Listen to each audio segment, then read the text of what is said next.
Suspense, mystery और psychological thriller तो आपने बहुत ही देख लिए। लेकिन क्या कभी किसी मेडिकल थ्रिलर का मज़ा लिया है? आजकल सिनेमाघरों में भले ही कॉमेडी का तड़का लग रहा हो, लेकिन ओटीटी पर मलयालम इंडस्ट्री आपके दिमाग के नसें हिला देने के लिए पूरी तरह तैयार बैठी रहती है। 2026 में बैक टू बैक इतनी धांसू थ्रिलर फ़िल्म आई है कि अगर आपने एक भी मिस करी है तो नुकसान सीधा आपका होगा, ना कि फ़िल्म वालों का होगा। इसी दमदार लिस्ट में एक और नाम जुड़ गया है। सिर्फ 4 अक्षरों का नाम है डोज़। यह सस्पेंस भरी अतरंगी फ़िल्म सीधे अमेज़न प्राइम वीडियो पर आपके घर पहुँच चुकी है। और हाँ, डबल खुशखबरी यह है कि आप इसे हिंदी डबिंग में भी मज़े से एन्जॉय कर सकते हो। देखो, डॉक्टर को हमेशा भगवान और कातिल को बिल्कुल उल्टा मौत का दर्जा दिया जाता है। एक इंसान की जान लेता है तो दूसरा उसे मौत के मुँह से खींच लाता है। लेकिन सोचिए क्या हो अगर उसे बचाने वाला ही मौत का फरिश्ता बन जाए तो क्या होगा? इस फ़िल्म की कहानी एक ऐसे रहस्यमयी अस्पताल से शुरू होती है, जहाँ हर रात घड़ी में ठीक 2:47 बजते ही किसी न किसी मरीज के मरने की मनहूस खबर आती है।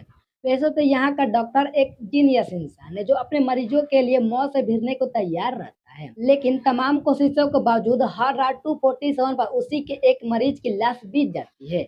अब डॉक्टर को यह शक सताने लगता है कि कोई जानबूझकर उसके कंधे पर बंदूक रखकर चला रहा है ताकि उसका पूरा मेडिकल करियर तबाह हो जाए। इसके बाद कहानी में ढेर सारे फीमेल एक्ट्रेस की एंट्री होती है। हमने सुना है कि हर कामयाब मर्द के पीछे एक औरत का हाथ होता है, लेकिन यह फ़िल्म इस कहावत को पूरी तरह से गलत साबित करने पर तुली हुई है।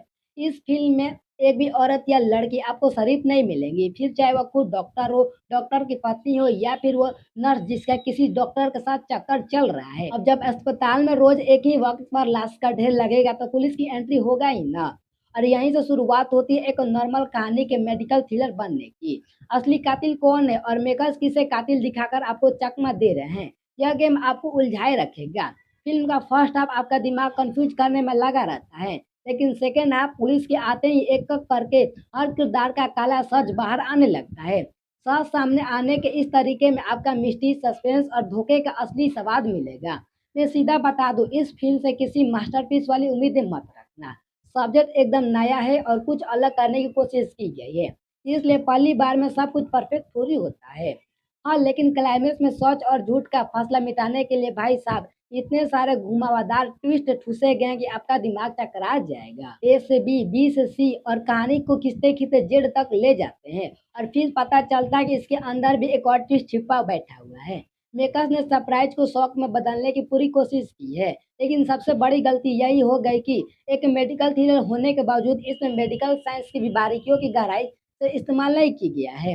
अगर अस्पताल और डॉक्टरी के डिटेल्स को थोड़ा और रियल रखा जाता तो फ़िल्म में जान आ जाती। सच कहूँ तो यह फ़िल्म शायद कई लोगों को इसलिए भी पसंद ना आए क्योंकि सारे कैरेक्टर एकदम नए हैं।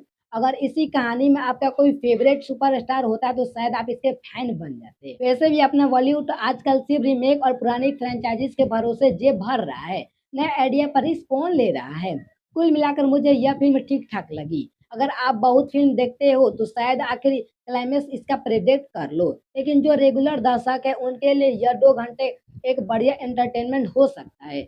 एक बार ट्राई तो बनता ही है। वैसे भी घर ही बैठकर तो देखना है और हाँ, फ़िल्म में कोई एडल्ट सीन नहीं है तो मम्मी-पापा, छोटकू-मोटकी के साथ बैठकर आराम से देख सकते हो। मेरे तरफ से ट्विस्ट पे ट्विस्ट, ट्विस्ट पे ट्विस्ट के लिए 5 में से 2.5 स्टार। बोलो कितना ट्विस्ट? सोचो, सोचो, सोच कर बताना। दोस्तों आज के लिए इतना ही, मिलते हैं किसी नेक्स्ट वीडियो में।